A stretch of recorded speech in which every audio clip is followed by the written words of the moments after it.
ثم جعلناك على شريعة من الأمر فاتبعها ولا تتبع أهواء الذين لا يعلمون. بسم الله الرحمن الرحيم. السلام عليكم ورحمة الله وبركاته. الحمد لله رب العالمين. والصلاة والسلام على المبعوث رحمة للعالمين نبينا محمد وعلى آله وصحبه ومن تبعهم بإحسان إلى يوم الدين. أما بعد.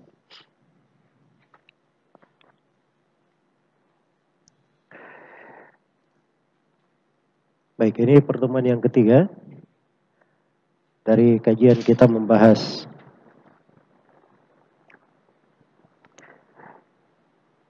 Alfiyah As-Sirah An-Nabawiyah karya Al-Imam Al-Iraqi rahimahullahu ta'ala.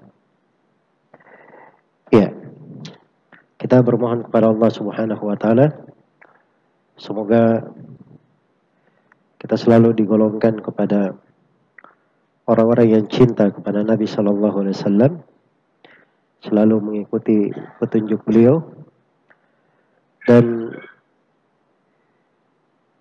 selalu mempelajari dari sirah dan kehidupan beliau Sallallahu Alaihi Wasallam, dan kita berharap semoga kita dikumpulkan bersama Nabi Sallallahu Alaihi Wasallam kelak di kemudian hari di surganya yang penuh dengan kenikmatan. Innahu waliyyu dzalika wal qadiru alaih. Ya. Mengkaji tentang pentingnya sirah Nabi Sallallahu Alaihi Wasallam ini telah kita uraikan di awal pembahasan dan telah saya sebutkan berbagai sudut kenapa kita wajib mempelajari sirah Nabi Sallallahu Alaihi Wasallam. Salah satunya kita ini bersyahadat wa asyhadu anna Muhammadan Rasulullah. Jadi kita harus kenal siapa Rasulullah. Dan juga di alam kubur nanti salah satu dari 3 pertanyaan malaikat, man hadzal ladzi ursila ilaik? Siapa Rasul yang diutus kepadamu? Iya. Ya, Rasul ini ditanyakan nanti. Jadi ada sudut-sudut kewajiban yang perlu kita pelajari tentang Nabi kita, Nabi Muhammad Sallallahu Alaihi Wasallam. Iya. Disebutkan bahwa sahabat yang mulia Abdullah bin Abbas radhiyallahu anhuma yang wafat pada tahun 78 Hijriah, dikatakan bahwa beliau kadang ada satu hari khusus, beliau duduk di hari itu, beliau menyebutkan peperangan-peperangan yang pernah dijalani oleh Nabi Sallallahu Alaihi Wasallam dan para sahabatnya. Iya. Dan demikian pula datang di biografi para ulama tabi'in seperti Urwah bin Zubair, Sayyid bin al-Musayyab, Aban bin Uthman bin Affan. Ya, mereka punya perhatian-perhatian terhadap sirah ini.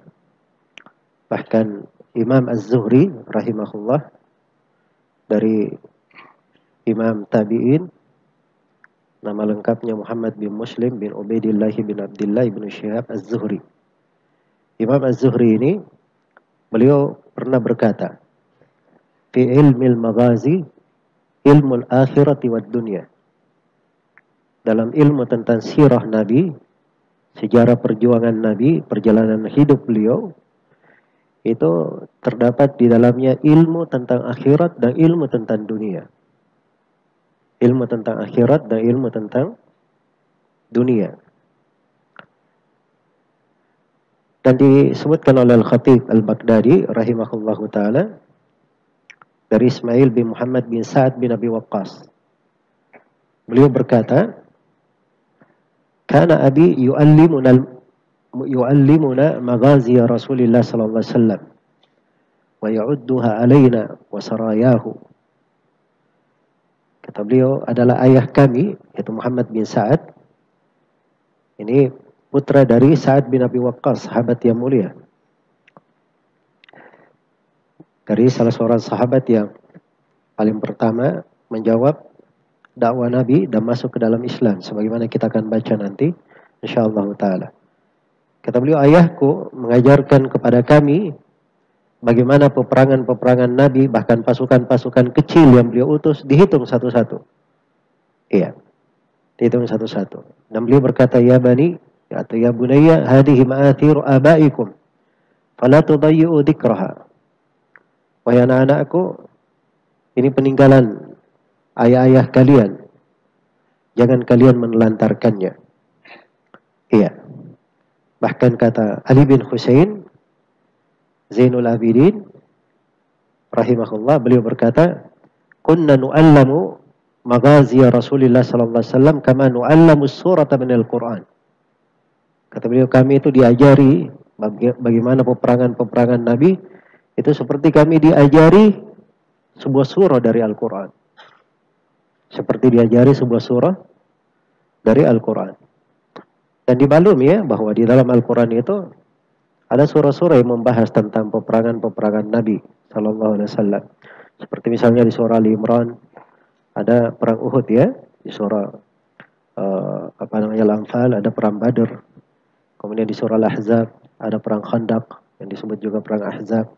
Dan di berbagai tempat disebutkan peperangan-peperangan Nabi Sallallahu Alaihi Wasallam. Iya. Baik. Maka pada malam hari ini kita akan melanjutkan pembahasan kita mengkaji Alfiyah Al-Iraqi, serat 1000 bait syair tentang sirah Nabi Sallallahu Alaihi Wasallam. Iya. Baik. Dan mungkin di kawan-kawan yang hadir sudah memperhatikan ya, saya di dalam menguraikan tentang sirah itu, kadang di sela-sela pembahasan saya masukkan sudut-sudut dan kaidah-kaidah yang terkait dengan pembahasan sirah. Saya tidak sebutkan di awal, tapi saya masukkan di sela-sela pembahasan. Dan mungkin bersama sela-sela pembahasan, mungkin itu akan lebih mengena dan mungkin akan lebih menarik di dalam benak kita. Dan kita harapkan itu lebih membekas di dalam diri kita, dijadikan sebagai pedoman di dalam mempelajari sirah Nabi Sallallahu Alaihi Wasallam. Baik, kemarin yang terakhir kita bahas terkait dengan masalah nama dan nisbat beliau ya, serta bagaimana beliau dirawat oleh Abu Talib. Setelah itu di halaman 40, ini bait syair yang ke-72. Iya. Beliau menjelaskan tentang kisatu bina'il Ka'bah. Kisah pembangunan Ka'bah. Ya. Baik. Kisah pembangunan Ka'bah ini belum masuk di dalam keberadaan Nabi Sallallahu Alaihi Wasallam diutus sebagai seorang Rasul. Karena ini kejadian sebagaimana yang akan diterangkan itu di usia Nabi Sallallahu Alaihi Wasallam. Umur beliau waktu itu 35 tahun. Dan dimaklumi bahwa beliau sebagai Rasul di umur berapa tahun? 40 tahun. Akan datang nanti. Baik, tapi beliau terangkan di sini bagian dari kisah kehidupan beliau. Supaya diketahui bahwa Nabi Sallallahu Alaihi Wasallam itu diutus dari asal usul yang jelas. Dan dari sirah kehidupan yang tidak ada kesamaran di dalamnya. Kata penulis, kisatu bina'il Ka'bah. Kisah dibangunnya Ka'bah. Apa itu artinya kisah? Ya, kisah sudah bahasa Indonesia ya. Tapi kalau orang Arab sebut kisah itu kisah dari kisah. Kalau dia bilang, ma kissatuk, apa kisah kamu? Ya maksudnya bagaimana keadaan kamu? Apa urusan kamu selama ini? Urutannya itu yang kamu kerjakan bagaimana? Jelas ya? Jadi di sini disebutkan kisah bagaimana Ka'bah itu dibangun. Iya. Mungkin muncul pertanyaan di sini. Sebelum saya pindah ke sana, Apa itu Ka'bah? Ya, Ka'bah semua kita kenal ya. Tapi Ka'bah ini dari kata apa?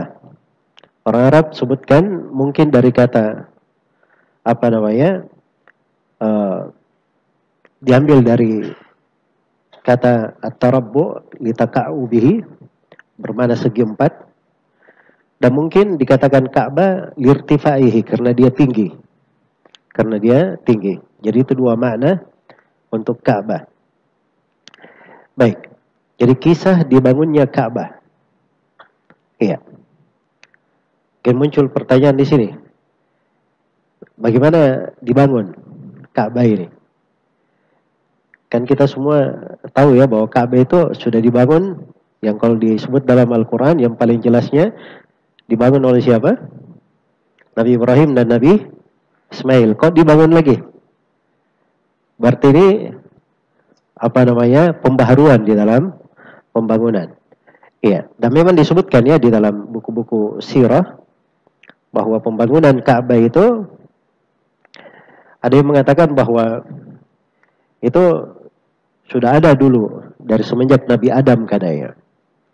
Itu ada sebagian pendapat ya dinukil dari Ibnu Abbas dan selainnya dari para tabi'in. Iya. Dan sebagian ulama Maliki ya yang mensyarah Nazam ini, beliau katakan itu adalah pendapat yang benar menurut jumhurul ulama. Iya. Bahwa Ka'bah itu sudah pernah dibangun oleh Nabi Adam alaihissalam. Kemudian yang kedua dibangun oleh Nabi Ibrahim. Dan yang ketiga dibangun oleh Quraisy. Nah, inilah kisah di sini. Ini kisah yang disebutkan oleh penulis di sini. Dan yang keempat dibangun oleh Abdullah ibnu Zubair. Dan kemudian yang kelima dibangun oleh Hajjaj ibn Yusuf As-Saqafi. Baik, saya akan terangkan nanti sedikit terkait dengan hal tersebut. Sebelumnya kita baca dulu uraian penulis rahimahullahu ta'ala. Bisa dilihat ya di bait syair yang beliau sebutkan. Kata beliau, wa id banat Quraisyunil baita.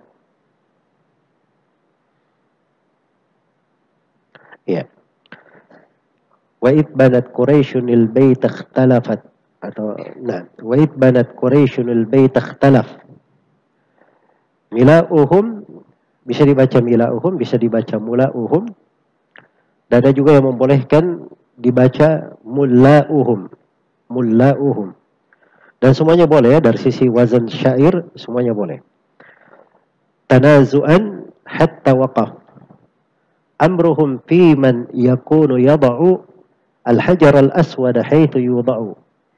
Idja'a qalu kulluhum radina liwad'ihi Muhammad al-amina. Itu harusnya tulisannya itu Muhammadan al-amina, harusnya begitu. Tapi kalau di sukun Muhammadan al-amina, maka kita harus menambah satu huruf lagi. Jadi Muhammadanil amina. Nah, itu akan menambah berat bait syairnya, akan goncang timbangannya. Karena itu Muhammad al-amina tidak ditanwin. Itu namanya darurat syair. Jadi syair itu jangan apa namanya selalu disalahkan ya. Ini kenapa dia tidak tanwin? Kenapa dia tidak begini? Nah, ini karena dia bukan murni pembahasan di kaidah nahwu. Ya kadang ada darurat syair. Kata beliau, fahutta fi thawbin wa qala yarfa'u kullu qabilin tarafan farafa'u thumma ta'awda al-aminul hajara makanahu wa qad radu bima jara. Ya Masya Allah. Kata beliau, wa id banat Quraisyunil baita, ketika Quraisy membangun Ka'bah. Iya. Ketika Quraisy membangun Ka'bah. Nah, ini kejadiannya kenapa mereka membangun Ka'bah. Waktu itu terjadi banjir besar di Mekah. Yang akhirnya bangunan Ka'bah itu terbawa air. Iya. Bangunan Ka'bah terbawa air. Baik. Maka Quraisy pun membangunnya kembali. Jadi wa'id banat Quraisyunil baita, ini bukan membangun dari baru, tapi membangun apa? Membangun kembali di atas pondasi yang sudah ada. Iya. Jadi pondasi Ka'bah itu sudah ada pondasinya. Mereka cuma membangun bangunannya saja, tembok-temboknya. Nah, tapi waktu itu Quraisy ketika membangunnya, ya namanya baru kena musibah ya, kena banjir penduduk Mekah. Nah, waktu itu mereka kekurangan nafkah. Mereka kekurangan apa? Kekurangan nafkah, kekurangan biaya di dalam membangunnya. Ya, makanya bangunan Ka'bah waktu itu mereka tidak bangun lengkap. Ya, Ka'bah tadinya itu memanjang, segi 4 tetapi memanjang kayak begini. Kalau sekarang kan yang kita lihat segi 4 rata ya, sama semua sudutnya. Kalau dulu itu agak memanjang. Jelas ya? Nah, kemudian karena orang-orang Quraisy kekurangan nafkah, akhirnya mereka bangun segi 4 itu. Bagian sedikit ini masuk dari Ka'bah yang sekarang orang-orang sebut dengan nama Hijr Ismail. Jelas ya? Jadi memang kalau orang sholat di Hijr Ismail ini, itu sama kalau dia sholat di dalam Ka'bah. Sama kalau dia sholat di mana? Di dalam Ka'bah. Hanya saja ingat, tidak boleh sholat wajib di Hijr Ismail. Hanya boleh sholat sunnah saja. Kalau sholat wajib itu silang pendapat para ulama. Syah sholatnya atau tidak. Saya sendiri lebih condong ke pendapat ulama yang mengatakan tidak syah sholat wajib di situ. Ya, dan pemerintah setempat juga bagus ya. Kalau sholat 5 waktu, mereka tutup tuh Hijr Ismail. Nggak boleh ada yang masuk di situ. Iya. Baik. Tapi kalau sholat sunnah, itu bagus. Sholat sunnah di Hijr Ismail. Tidak ada masalah. Jadi maksudnya ketika dibangun Ka'bah ini, orang-orang Quraisy kekurangan nafkah. Jadi mereka pun membangunnya segi 4 seperti yang kita lihat sekarang. Ya, kalau ada yang bertanya, loh kenapa setelah itu kan mereka sudah berjaya, apalagi Nabi ketika menaklukkan Mekah. Kenapa tidak dikembalikan ke pondasi Nabi Ibrahim? Nah, ini ada kisahnya lagi. Mungkin saya akan terangkan nanti. Karena memang ada pelajaran berharga di situ yang perlu saya ingatkan. Baik. Jadi ketika orang-orang Quraisy ini membangun Ka'bah, ikhtalaf mila'uhum tanazu'an. Maka para petingginya, tokoh-tokohnya, orang-orang kaya ya, orang-orang terpandangnya, mereka pun berselisih, bertikai, hatta waqaf. Sampai waqafa, berhenti amruhum, perkara mereka di dalamnya. Tidak bisa dilanjutkan karena apa? Bertikai. Iya. Ini keberadaan orang-orang Arab waktu itu. Jadi bisa dilihat ya, mereka baru kena musibah, banjir. Tapi bersamaan dengan itu, mereka prioritaskan untuk membangun Ka'bah. Ini menunjukkan bahwa pengagungan Ka'bah itu besar di hati orang-orang Arab. Ya, dan ini adalah pengagungan yang mereka warisi dari masa ke masa. Karena berasal dari zaman Nabi Ibrahim alaihi salam. Baik. Jadi subhanallah. Mereka kekurangan pun seperti itu. Ya. Kemudian saking inginnya berkhidmat untuk Ka'bah, mereka berkhidmat untuk Ka'bah, maka tidak ada yang mau mengalah. Ya. Semuanya pengen Hajar Aswad itu diletakkan oleh kabilahnya. Quraisy kan banyak kabilah. Ya, Quraisy itu banyak kabilah. Maka berhentilah perkara mereka fi man yakunu yada'u al-hajar al-aswad haitsu yuda'u. Mereka berselisih ya, siapakah yang berhak meletakkan Hajar Aswad di tempat yang semestinya dia diletakkan di situ. Ya, Ka'bah kan ada 4 sudut ya. Ada 4 rukun namanya. Ada rukun Hajar Aswad, ini yang dekat pintu sekarang. Terus kalau kita jalan lagi, kita dapat rukun lagi, itu rukun Syami namanya. Rukun Syam, karena dia mengharap ke Syam. Kemudian kita jalan lagi, dapat sudut yang ketiga, itu rukun Syam yang kedua. Antara 2 rukun Syam itu, disitulah apa namanya? Corong air itu turun ya. Dari rukun Syam kedua, jalan lagi ke rukun yang keempat, ini yang dikatakan rukun Yamani. Karena ini menghadap kemana? Ke Yaman. Kalau kita ke Indonesia, dari sini juga. Ke Indonesia ke sana. Kita dari rukun Yamani. Dari rukun Yamani baru ke Hajar Aswad. Rukun Hajar Aswad. Di sini untuk meletakkan Hajar Aswad ini mereka berbeda pendapat. Ya, berbeda pendapat di dalam hal tersebut. Ya. Dikatakan idja'a qalu kulluhum radina liwad'ihi Muhammad al-Amina. Ya. Di sini bisa bermakna fujaiyah, tiba-tiba datang. Ya, dan bisa bermakna idza, apabila. Jadi waktu itu mereka berkata begini, ketika mereka silam pendapat. Baik, solusinya kita lihat nanti besok. Siapa orang yang paling pertama masuk ke Masjidil Haram? Orang yang paling pertama masuk ke masjid, maka inilah yang menjadi hakim antara kita. Ya. Tiba-tiba yang pertama masuk ke masjid siapa? Nabi kita, Nabi Muhammad sallallahu alaihi wasallam. Maka qalu kulluhum, semuanya pun berkata, radina, kami sudah ridha. Liwad'ihi Muhammad al-Amina, yang meletakkan dari Hajar Aswad ini di tempatnya adalah Nabi Muhammad al-Amin, yang terpercaya. Iya. Ini sudut di pembahasan sirah sebenarnya yang ingin ditekankan di sini, di pembahasan bagaimana beliau itu dikenal sebagai Al-Amin, orang yang dipercaya. Iya. Orang yang dipercaya. Jadi beliau itu sallallahu alaihi wasallam sama sekali tidak ada cacat di tengah kaumnya. Tidak ada sangkaan apapun di tengah kaumnya. Orang yang terpercaya, dihormati, dan perilaku hidupnya, ya, selama beliau hidup, sebelum beliau sebagai seorang nabi, itu adalah orang yang mereka kenal nasabnya, kejujurannya, asal-usulnya. Baik. Maka mereka pun ridha Nabi Muhammad sebagai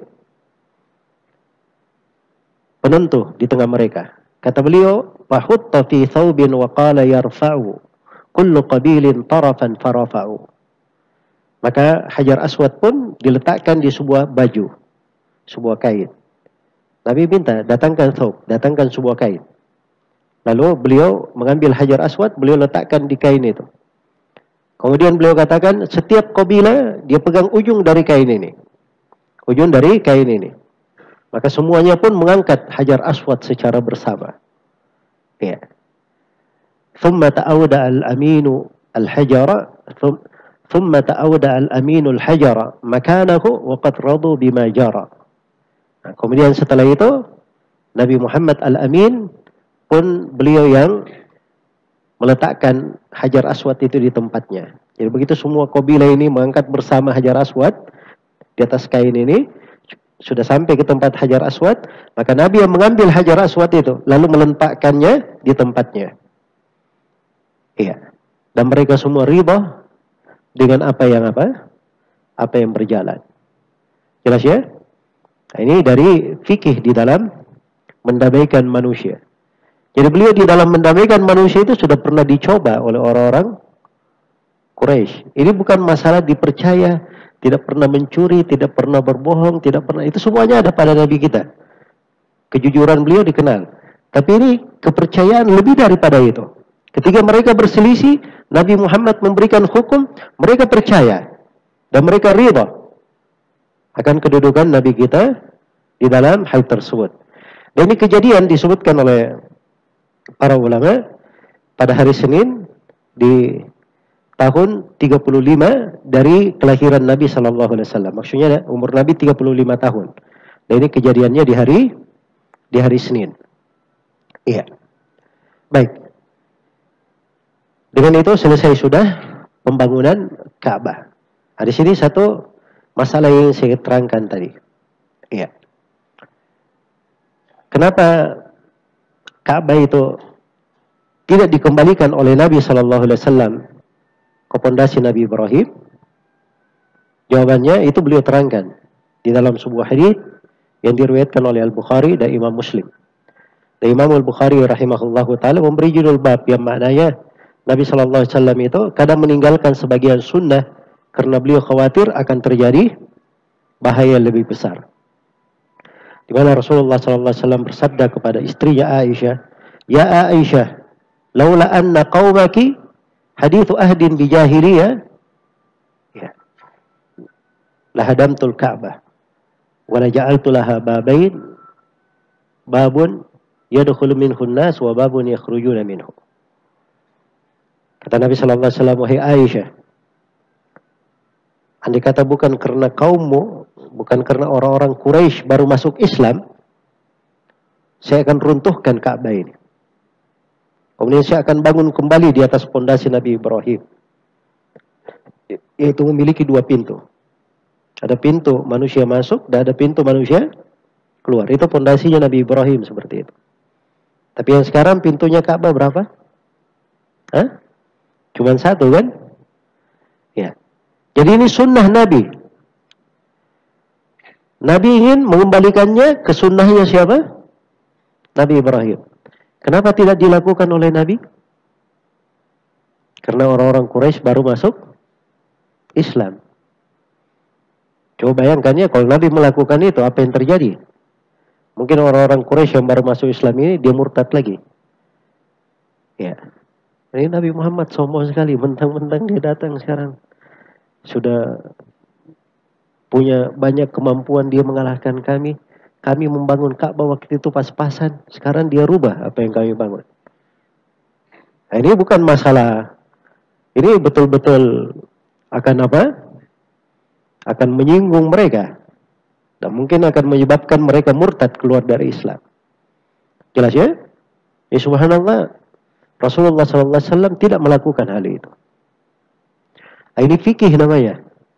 Jangan seorang itu berkata, ini kan sunnah. Sunnah itu harus dihidupkan. Ya, siapapun yang menentang, walaupun seluruh manusia menentang. Tidak seperti itu. Jelas ya? Ini kadang sebagian kawan-kawan baru belajar sebagian hal yang disunnahkan. Ketika masuk dihadapkan kepada perkara yang semisal dengannya, ini keliru di dalam menimbangnya. Keliru di dalam menimbangnya. Ini letak kekeliruan banyak orang. Karena itu kata para ulama, iya, ilmu itu al-faqih, orang yang faqih, laisa al-faqih alladhi ya'riful khaira minasyarr. Orang yang ahli fikih itu bukan orang yang bisa membedakan ini baik, ini jelek. Iya. Kalau cuma membedakan ini baik, ini jelek, ini sunnah, ini bid'ah, ini perkara boleh, tidak dibolehkan, ya, ini haram, ini halal, itu semua orang bisa. Dia baca dari pendalilan, diberitahu, dia baca ayat hadits, tahu kaidah-kaidah pendalilan sedikit, dia bisa mengenalnya dengan cepat. Tapi kata beliau al-fiqih, tapi orang yang faqih yang sebenarnya, alladhi ya'riful khaira, alladhi ya'rifu khairal khairaini wa syarra syarrain. Orang yang betul-betul faqih itu adalah orang yang kenal di antara dua yang baik, apa yang paling baiknya. Dan di antara dua yang buruk, yang terburuk yang mana. Sehingga kalau dia dihadapkan pada dua yang buruk, dia bisa menimbang yang terburuk yang mana, sehingga dia ambil yang paling sedikit keburukannya untuk menolak keburukan yang lebih besar. Itu baru fikih namanya. Baru apa? Baru fikih. Ini tidak dilakukan oleh Nabi Sallallahu Alaihi Wasallam. Tidak dilakukan oleh Nabi. Jadi sunnah Nabi, bayangkan, tidak dilakukan oleh Nabi di masa hidup beliau. Tidak dilakukan oleh Abu Bakar As-Siddiq. Tidak mampu pula dilakukan oleh Umar ibn Khattab. Tidak mampu pula dilakukan oleh Utsman ibn Affan. Tidak juga dilakukan oleh Ali bin Abi Thalib. Khulafa ar-Rasyidin. Tidak ada yang melakukannya. Bahkan di masa Muawiyah radhiyallahu taala anhu pun beliau tidak melakukannya. Iya. Kapan Ka'bah dibalikkan lagi? Sebagaimana pesan Nabi, itu di masa pemerintahan Abdullah bin Zubair radhiyallahu taala anhu. Ketika beliau menguasai Mekah dan sekitarnya.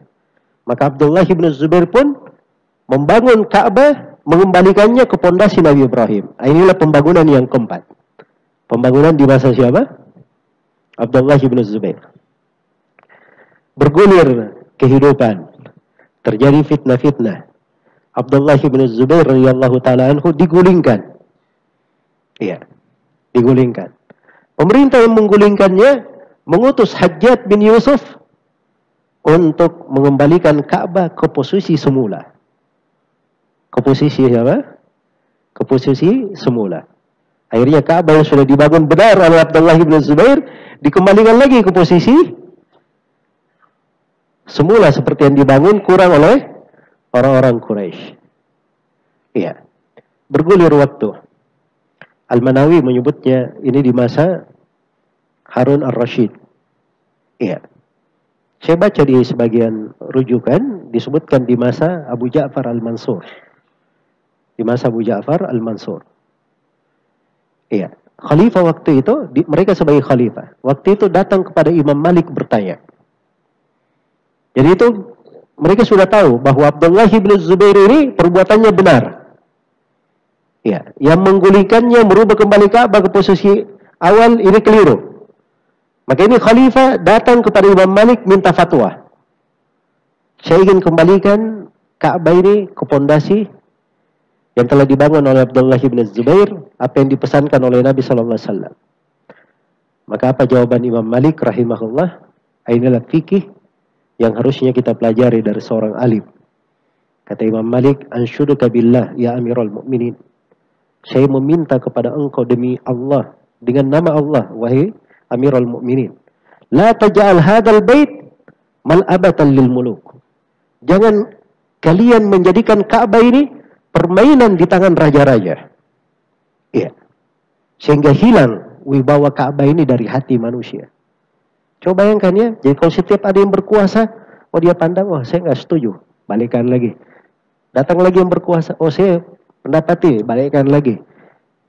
Ka'bah ini akan hilang wibawanya. Iya. Akan menjadi permainan nanti di tangan raja-raja. Jelas ya?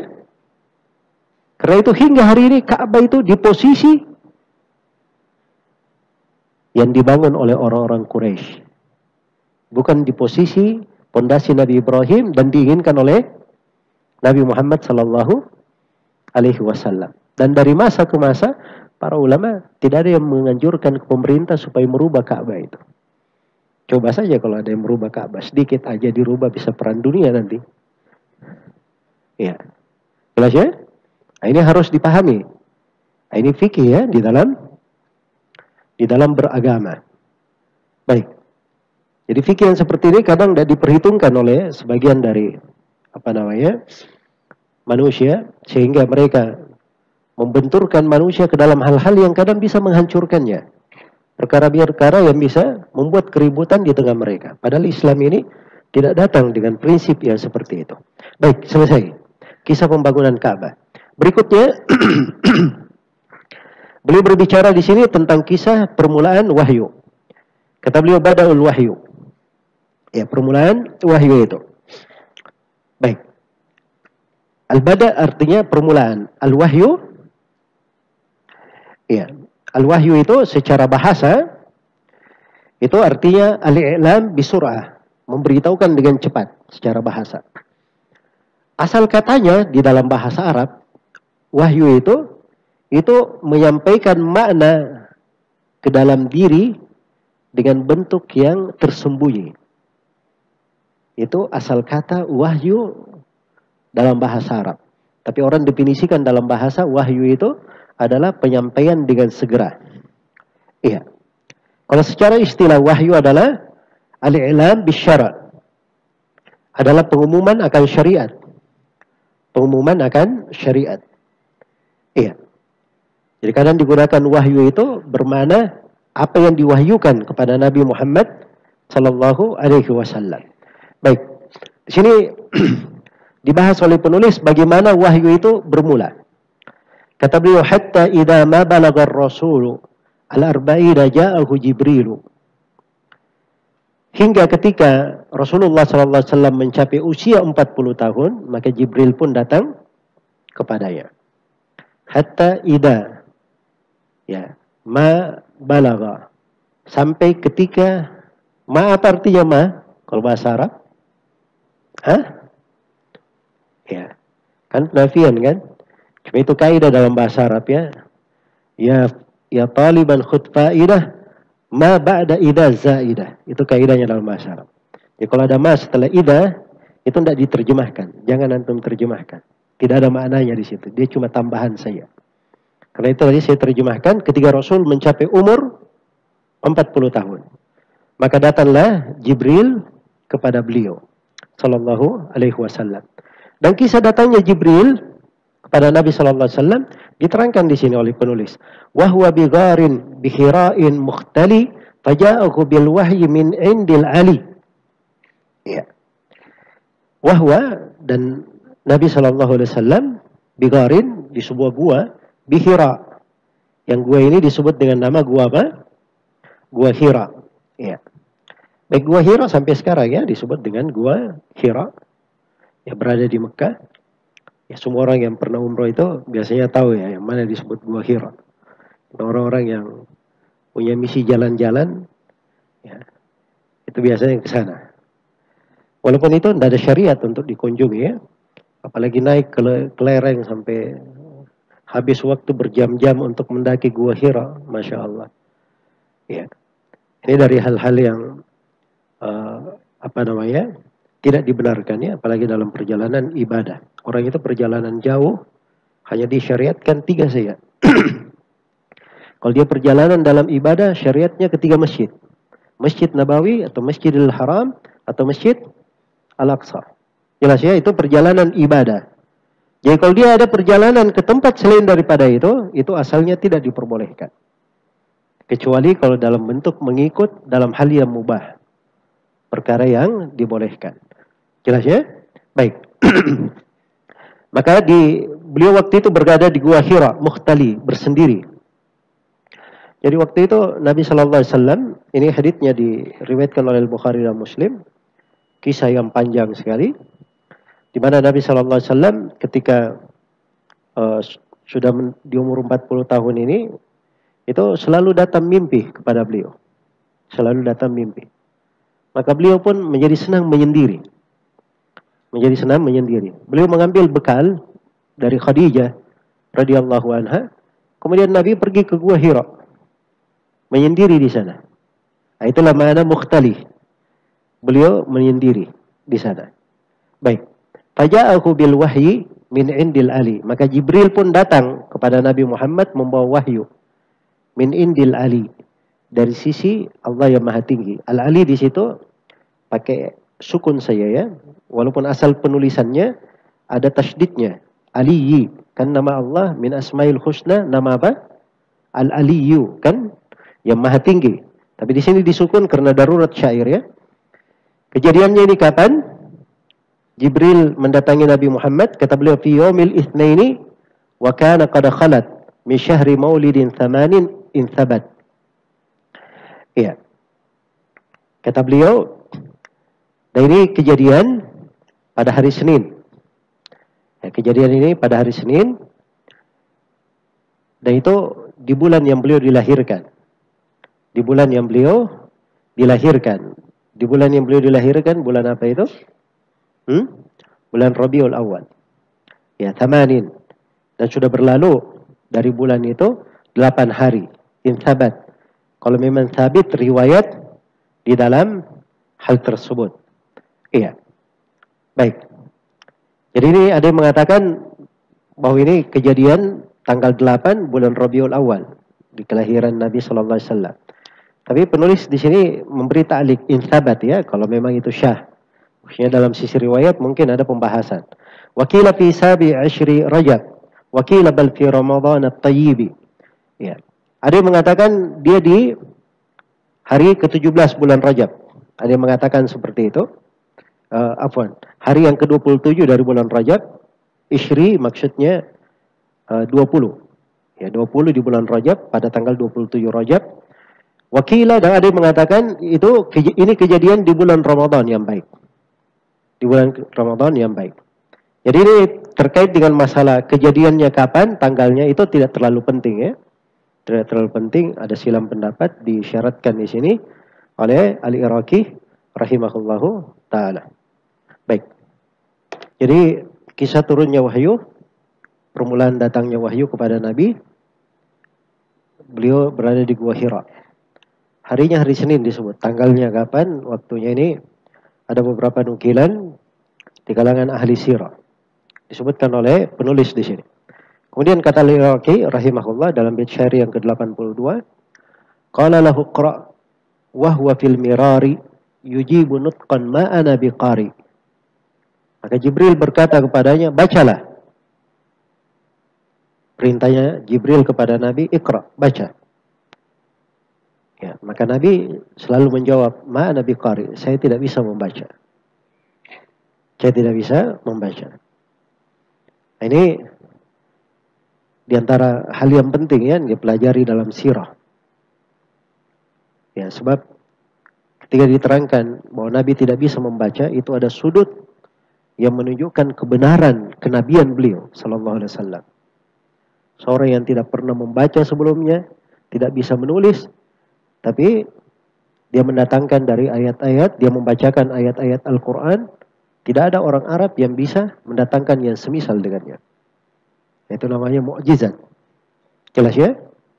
Nah, di sini saya ingin mengingatkan ya, satu kesalahan yang banyak kita jumpai pada orang-orang yang bercerita tentang sirah Nabi itu. Biasanya orang kalau bercerita tentang sirah Nabi itu, subhanallah, macam-macam dia cerita. Nabi seorang pemimpin, sebagai seorang pedagang, sebagai seorang kepala pasukan, sebagai kepala rumah tangga, sebagai itu semuanya sifat benar ya, kita nggak anggap keliru. Tapi pokok yang paling diinginkan di pelajaran sirah itu adalah keberadaan beliau sebagai seorang nabi dan rasul. Itu yang paling pokok. Jadi jangan mengarah kepada hal-hal yang cuma sampingan, tapi pokoknya dia apa? Dia lupakan. Karena itu di alam kubur yang ditanyakan apa? Nabi Muhammad sebagai seorang rasul atau Nabi Muhammad sebagai seorang pedagang? Seorang pemimpin? Sebagai seorang rasul yang ditanya di alam kubur. Jelas ya? Maka ini kadar tidak boleh kita tersibukkan darinya. Ada juga kalau masuk di dalam pembahasan sirah, senangnya cari momen-momen lucunya saja. Ya. Atau momen-momen yang yang dianggap menarik bisa dipakai cerita di tengah manusia. Nah, ini keliru di dalam membahasakan sejarah hidup Nabi Sallallahu Alaihi Wasallam, sirah Nabi Sallallahu Alaihi Wasallam. Iya. Seorang itu kalau ingin benar cintanya kepada Nabi, dia perhatikan sudut yang terpenting di dalam kehidupan Nabi itu yang mana. Nah, di sini ketika Nabi itu tidak bisa membaca, tidak bisa menulis, itu dari tanda kenabian. Dari tanda kenabian.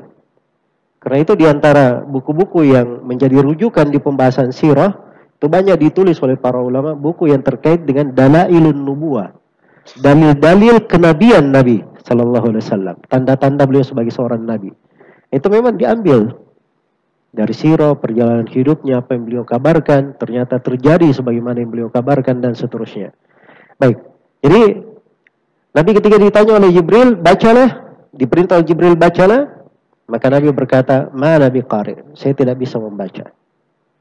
Dan ini dibaca, ditanya berulang kali ya, kalau bahasa Al-Iraqi di sini, fil mirari, berulang kali. Ya, kalau di riwayat Al-Bukhari itu, Bukhari dan Muslim 3 kali dia ditanya. Faqattahu thalathatan hatta balag al-juhda, bisa juga baca al-jahda, fashtadda lidzalika wansabaq. Iya. Maka tiap kali Nabi Muhammad tidak bisa berkata saya tidak bisa membaca, maka oleh Jibril dipeluk sebanyak 3 kali sampai terasa sesak napas beliau. Ya. Wansabaq. Ya. Dan terasa berat pada diri beliau Sallallahu Alaihi Wasallam. Baik. Kenapa Jibril melakukan hal yang seperti itu? Ya, ini ada manfaatnya ya. Dari sudut apa yang akan disampaikan. Ini subhanallah, wahyu yang datang kepada Nabi itu luar biasa. Kadang wahyu itu selesai diterima oleh Nabi di musim dingin, musim yang sangat dingin. Begitu wahyunya selesai diterima oleh Nabi, beliau berkucuran keringat. Iya.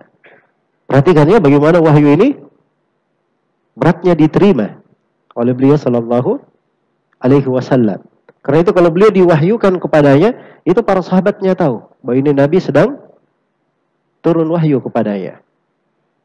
Iya. Nah, ini semuanya memberikan kepada kita pelajaran bahwa ilmu itu ketika diterima, ya harus ada fokus. Orang harus perhatikan dengan bagus dan seksama. Dia hadirkan seluruh perhatiannya. Dia buka hatinya dengan bagus, dengan lapang. Dia ikhlaskan niatnya. Terus dia dengar, dia lihat. Dia pasang pendengarannya, pelihatannya. Apa yang dia bisa memahami dengannya, dia fokuskan. Ilmu akan dimudahkan untuk dia masuk. Itu kaidah. Karena itu Imam Malik rahimahullah, kadang beliau marah. Kalau dia mengatakan, oh gampang itu, gampang. Kata Imam Malik, kamu bilang gampang? Padahal dalam Al-Quran Allah berfirman, Inna sanulki alaika qawlan thaqila. Kami akan melemparkan kepada engkau Nabi Muhammad, memberikan kepada engkau Nabi Muhammad ucapan yang berat. Ya. Jadi demikian ya, ketika ilmu itu diterima. Tapi alhamdulillah kalau seorang itu berusaha, berupaya, harus diingat agama ini kemudahan. Ya. Kita juga tidak bisa melupakan bahwa agama ini banyak kemudahan, kesejukan dan kenikmatan di dalamnya. Apalagi Allah telah berfirman, "Walaqad yassarnal Qur'ana lidzikr." Kami telah memudahkan Al-Quran itu bagi siapa yang ingin mengingat. Iya, maka diberikan kemudahan. Baik. Aqra'ahu Jibril awal al-alaq. Qara'ahu kamalahu bihi nataq. Maka Jibril pun setelah itu membacakan awal surah Al-Alaq. Ini 5 ayat yang pertama yang turun kepada Nabi sallallahu alaihi wasallam. Iqra bismi rabbika. Iqra bismi rabbikal ladzi khalaqal insana min 'alaq. Iqra wa rabbukal akram alladzi 'allama bil qalam 'allamal insana ma lam ya'lam. Ini 5 ayat pertama turun. Iya. 5 ayat ini isinya terkait dengan perintah membaca, terkait dengan penciptaan, terkait bagaimana seorang itu diperintah untuk belajar, diperintah untuk memahami, selalu memohon dari kemurahan Allah Subhanahu wa taala, dan seterusnya dari mana-mana yang agung pada wahyu yang pertama yang turun kepada Nabi sallallahu alaihi wasallam. Maka Nabi pun membaca sebagaimana Jibril membacanya. Iya. Ini dari awal wahyu seperti itu. Jibril datang membacakan kepada Nabi Muhammad, dan Nabi Muhammad membaca sebagaimana bacaan siapa? Bacaan Jibril. Itu metodologi umat Islam di dalam belajar seperti itu. Ilmu itu diambil dari mulut guru, bukan diambil dari Mr. Google. Ya. Atau hanya dia dengar dari orang-orang yang tidak tahu dari mana sumbernya. Diambil dari guru yang terpercaya. Dan guru ini mengambil dari gurunya sampai kepada Nabi sallallahu alaihi wasallam. Jelas ya? Harusnya seperti itu ilmu. Nah, jadi ilmu itu kalau diambil dari ahlinya, baru benar dia memahami ilmu itu. Akan bagus pemahamannya. Nah, sekarang banyak orang yang rusak pemahamannya karena dia sendiri memahami ilmu itu dengan cara belajar sendiri, tidak tahu gurunya siapa. Ya pemahamannya seenak gue. Ya. Kalau ada kondisi-kondisi tertentu, dia bisa bawakan ayat tertentu. Untuk yang ahli politik, dia bawakan ayat-ayat untuk berpolitik. Ya, yang ahli pertanian, dia bawakan ayat-ayat untuk bidang pertaniannya. Ya, yang ahli permesinan saja, dia bisa bawakan ayat-ayat. Ya, bisa dia pakai untuk jurusan mesinnya. Ya. Nah, ini semuanya dari musibah ya. Ya, padahal ilmu itu datang dengan wahyu. Ya. Sedemikian rupa turunnya kepada Nabi Muhammad, dan bagaimana Nabi Muhammad mengajarkannya kepada para sahabatnya. Baik, kita lanjutkan sedikit lagi. Kata beliau, wa qawnu dal awwala fahuwal ashharu wa qila bal ya ayyuhal muddatsiru. Wahyu yang pertama itu yang mana? Surah apa? Iqra bismi rabbikal ladzi khalaq. Ini surah sebagai wahyu yang pertama, inilah yang paling masyhur di kalangan ulama. Tapi ada yang mengatakan bahwa yang pertama malah ya ayyuhal muddatsir. Ini tapi beliau bahasakan dengan bahasa qila. Ini pendapat lemah ya. Wa qila bal fatihatul kitabi wal awwalul aqrab lis-shawabi. Dan ada yang mengatakan bahwa yang pertama kali turun itu adalah surah Al-Fatihah, yang pertama kali turun. Tapi pendapat yang pertama bahwa wahyu pertama turun adalah Iqra bismi rabbikal ladzi khalaq, itu adalah yang paling dekat kepada kebenaran. Yang paling dekat kepada kebenaran. Baik. Kata beliau, ja'a ila Khadijah al-Aminah. Setelah wahyu ini diterima oleh Nabi, apa yang dilakukan oleh Nabi? Nabi datang kepada Khadijah, istrinya, al-Aminah, yang sangat terpercaya. Yashkulaha ma qad ra'ahu khina. Nabi mengeluhkan kepada Khadijah apa yang dia telah lihat barusan. Ini datangnya Jibril luar biasa ya, membuat Nabi SAW, hati beliau itu gelisah dan khawatir. Iya.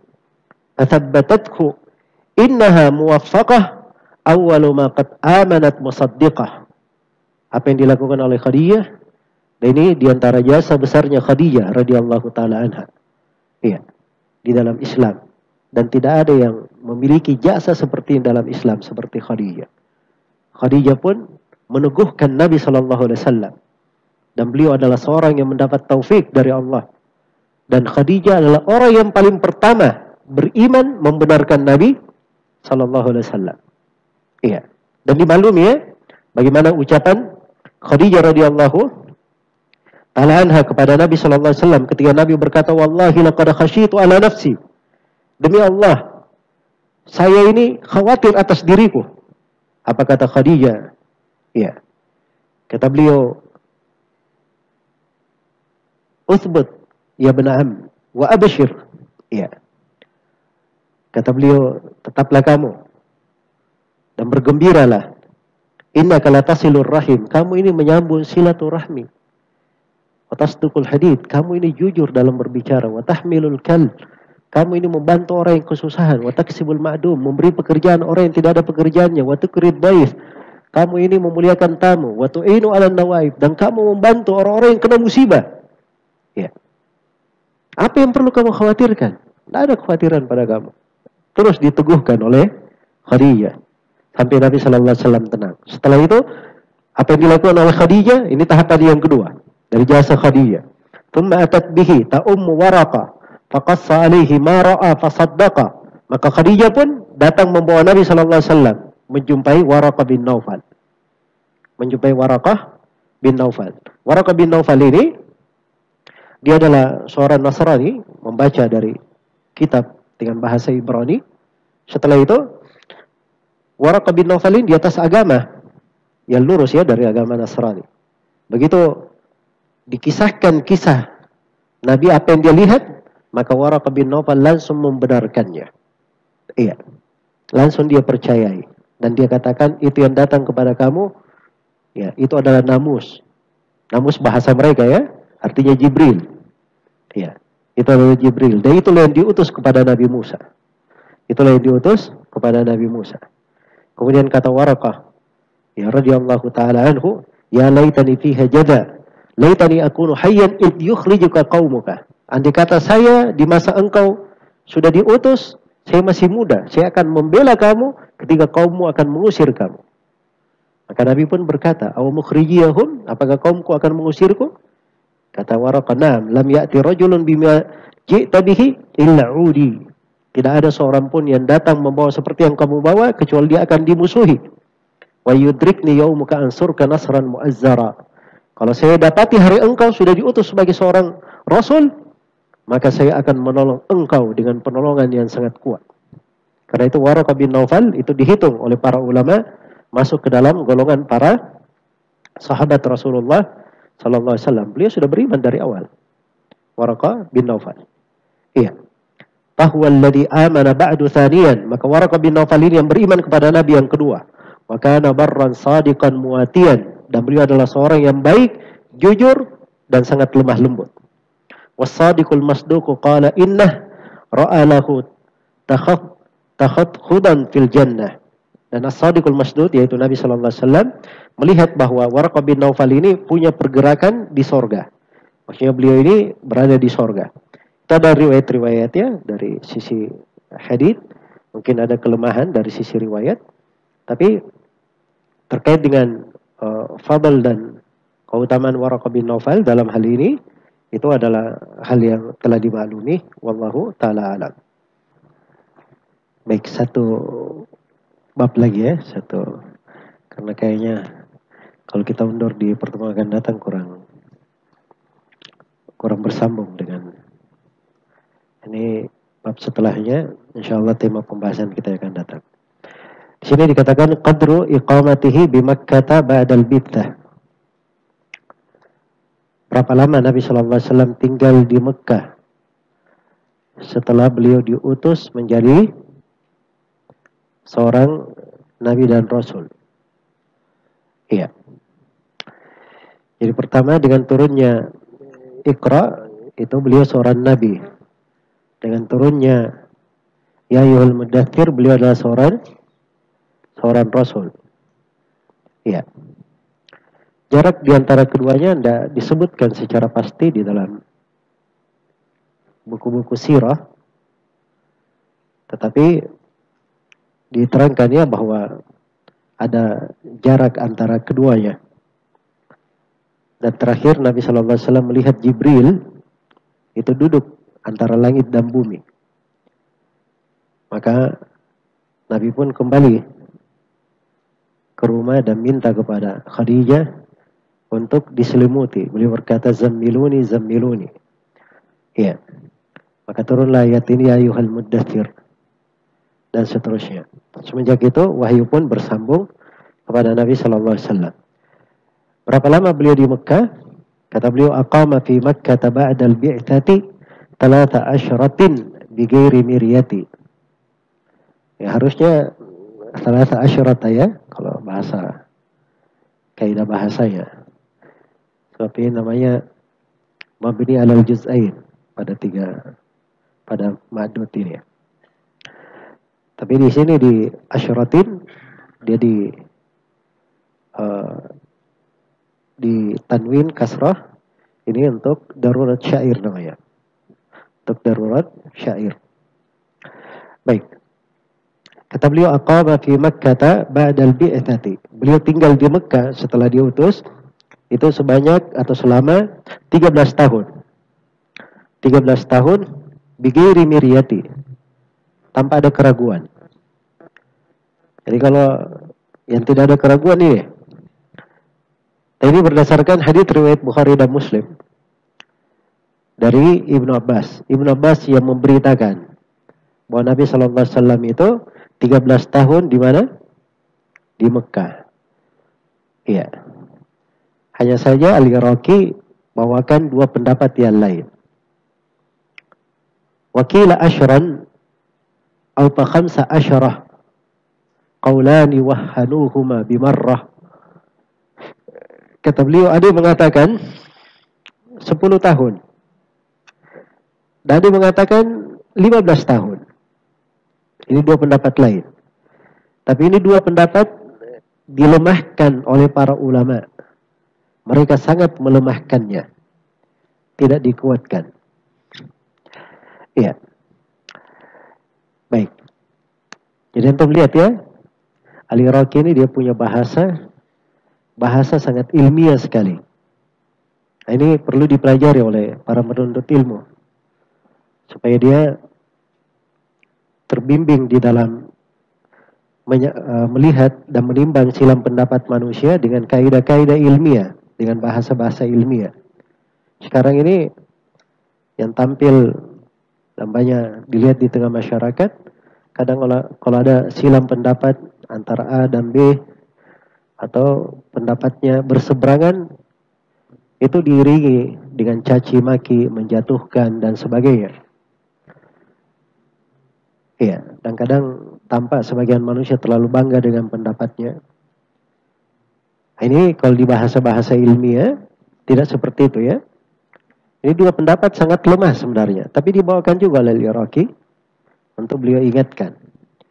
Kalau sebelumnya di wahyu yang pertama beliau sebutkan 3 pendapat kan? Yang paling populernya yang wahyu yang pertama adalah apa? Yang turun Iqra bismi rabbikal ladzi khalaq.